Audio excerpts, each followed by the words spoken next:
It's the beginning of December and everybody needs a Christmas topper for their Christmas tree, and I have the best Christmas topper ever that I'm going to show you how to make today. I'm going to show you how to make a festive seagull. My name is Charlotte Allen and you've reached my channel, The Felting Alchemist. So in this weekend's tutorial, we're going to be making this super kitsch Christmas seagull tree topper, and he really does add a load of quirkiness to the Christmas tree. I've got one on my tree and I absolutely love him, and I'm going to show you exactly what I did to make him. So here is what you need to do. So the first thing you want to do with this tutorial is make sure that you've got 3 lengths of floristry wire, and you want to make sure that they're around about 18 gauge. I'm going to fold the first one in half, and then I'm just going to cut it in half with my wire snip. So I've got 2 equal halves there. And then what I'm going to do next is I'm going to fold up about 1.5 to 2 inches of the length that I've just cut. And this is going to start forming our foot for our seagull. So I'm going to just hold the second wire that we've cut against the first one I've bent up and just use that as a guide to show me where I need to bend that second leg up. So I've got 2 exactly equal pieces of wire there, and they're both folded up in the same place.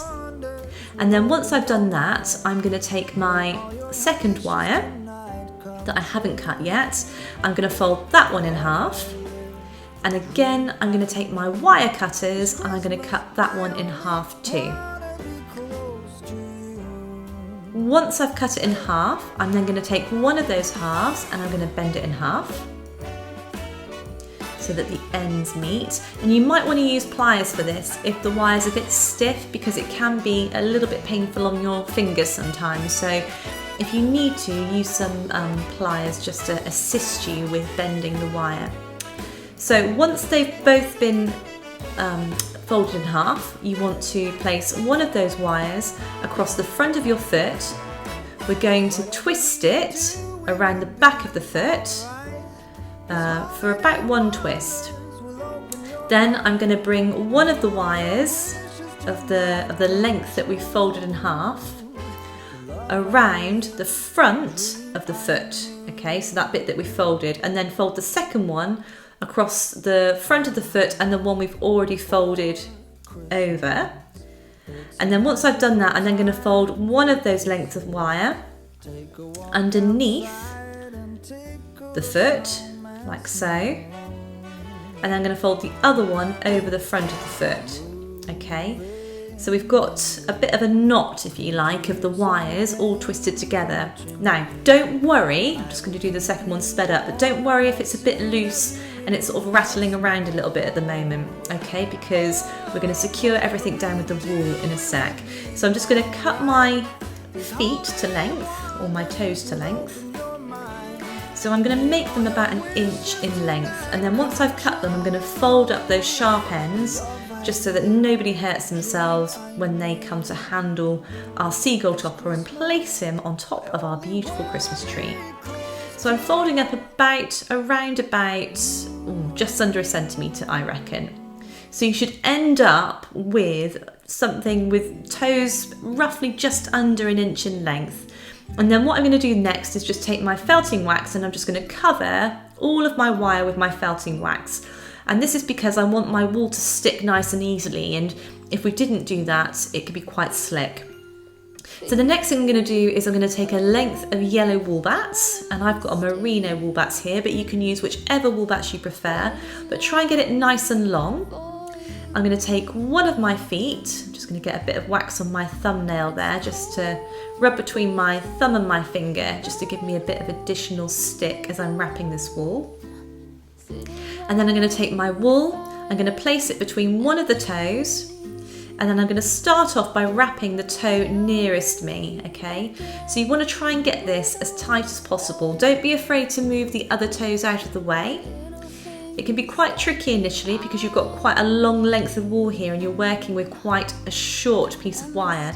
But just make sure you get it nice and tight, and like I'm doing here, just keep untwisting it if it twists up, so you get a nice smooth finish to your toes. So I'm going to fold it all the way to the top of the foot, still untwisting if it twists around, keeping it nice and tight. And then once I get to the very top again, I'm going to go over the top of my first toe and my middle toe, and then I'm going to start wrapping my middle toe in exactly the same way, all the way down past the end of the wire, because we want to make sure that we cover the toes, the ends of the toes, and then back up again. I'm just going to get a bit more wax on my thumb just so I've got a bit more stick. And then rub it between my fingers, and then just again, I'm basically rubbing my thumb and my finger against the wall, so it's giving it additional stick as it's going on the wire. And then I'm just going to wrap that third toe there as well in exactly the same way again, so all the way down past the bottom of the wire, and then back up to the top again. Got a bit of wool stuck to my finger there. And then once you get to the very top, I'm just going to do a few more security wraps to make sure that nothing's going to come undone. So I'm going to go around the back, I'm going to take it between my toes, my first toe and my middle toe, and then I'm going to take it underneath my middle toe and my last toe.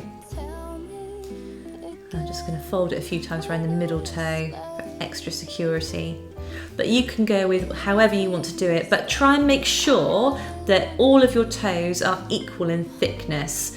My middle toe is a little bit thicker. You can get away with the middle toe being a bit thicker, but try and make sure that your outer toes are equal in thickness. And then once you've utilised all of the wool, you just need to take some needles. So I'm using some fine twisted needles, and just give it a little stab just to secure it into place. But you don't need to go crazy here.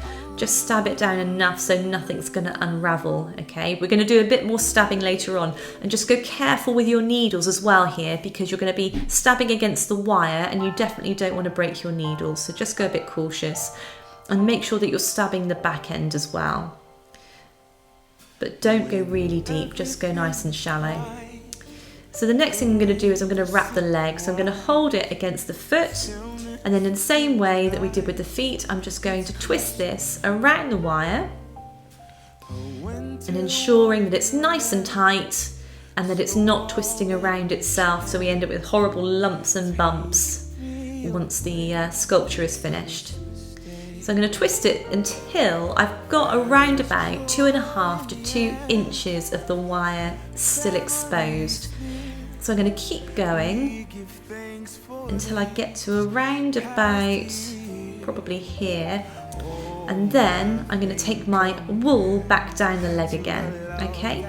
We don't want our leg to be super thick, we want to keep it relatively slim, okay, because seagulls generally don't have thick legs, they're very kind of spindly and skinny, so that's what we want to have in our sculpture as well. That's the look we want to go for. So I'm just going to keep twisting this all the way down until I've used up all of my wool.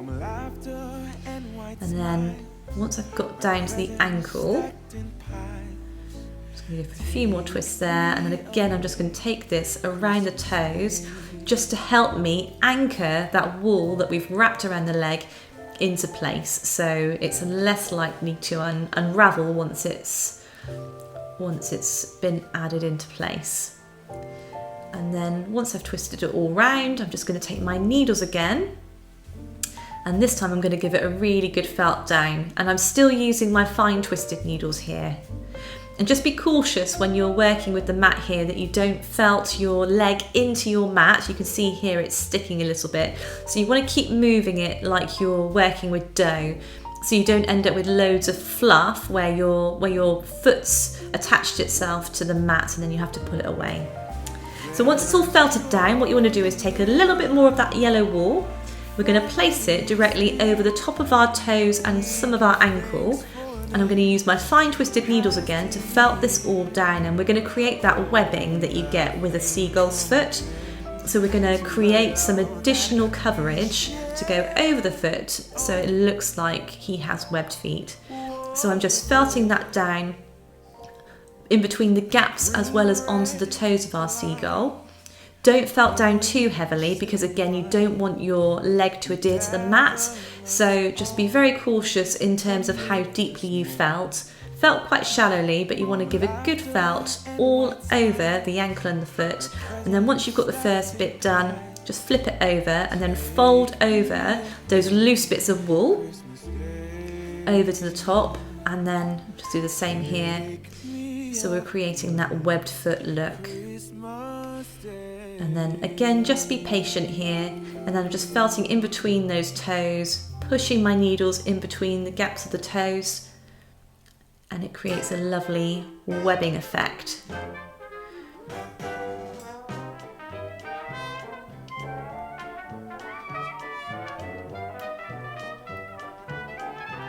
And just look out for looseness as well. You want to make sure that you get rid of any naughty looseness so that when it's on your Christmas tree, when your seagull is adorning your Christmas tree, if he catches a needle or anything like that, it's not gonna, it's not gonna pull the wool away or anything like that. It's gonna stay nice and secure because you felted it really firmly.